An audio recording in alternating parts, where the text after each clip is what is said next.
In this short video, I'm going to walk you through the steps on how we can show or hide product fields on the packing slip. Currently, we're looking at an example of a packing slip, and if we'd like to add additional information to this just to make life easier for the warehouse when they're packing the products, I'll show you an example here. I'm going to toggle to an updated packing slip, and here we're showing pallet height and pallet width. Let's say that this is what the packing team needs for extra details. Well, in the admin, we can enable product fields to be displayed here for whatever information you need. Let me take you into the admin to show you how that's done.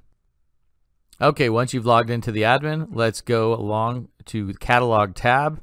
Under Products, you'll notice under the heading Products, we're going to click Fields. This is our product fields section. Along the top are the columns of all the product fields and where they're to be revealed. Right about in the middle, Show on Packing Slip is what we want to enable. And let's first, on the name column, we're going to find pallet height, pallet width. And those are showing right here. I'm going to go back over to the middle and checkmark Show on Packing Slip. Now that they're checkmarked, scroll down and click Update Product Fields. Let's go ahead and visit in order so we can make sure that our changes have been made.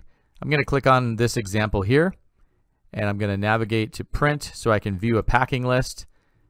And now you see pallet height and pallet width are now showing on the packing slip. One more detail that's helpful to know is when you look at a product, let's click on one for example. Under the third tab, it's called Product Field. The values for pallet height and pallet width for our example here must be inputted into the product for this to work. If there's no value at all, then nothing will show up on the packing slip for those new columns that we've enabled. So hopefully this short video helps you see how easy it is to show or hide product fields on the packing slip.